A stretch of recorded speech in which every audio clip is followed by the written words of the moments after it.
Missile strike ng Russia sa bayan ni Ukrainian President Volodymyr Zelensky na dyan ho sa Kiev region nitong Biyernes ang pumatay ng hindi bababa sa 16 na katao, kabilang ang 6 na bata at nagdulot ng higit sa 50 sugatan ayon sa mga otoridad ng Ukraine.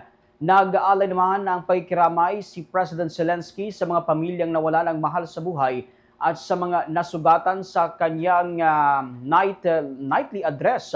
Ani Zelensky, maraming sugatan at nasirang mga bahay at tumama ang missile malapit sa mga residential na gusali, isang playground ng mga bata at mga ordinaryong kalsada.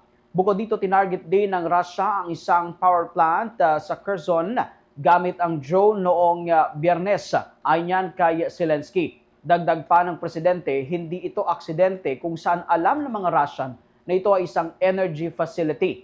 Ang mga ganitong pasilidad ay kailangang protektahan mula sa anumang pag-atake, ayon yan sa mga pangakong ginawa ng Russia sa Amerika.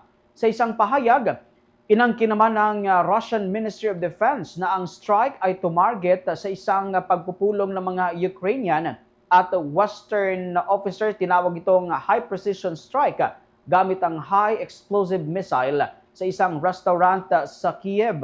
Bilang resulta ng pag-atake, nawala ang hanggang sa 85 mga sundalo at opisyal mula sa kaaway, pati na ang hanggang sa 20 mga sasakyan.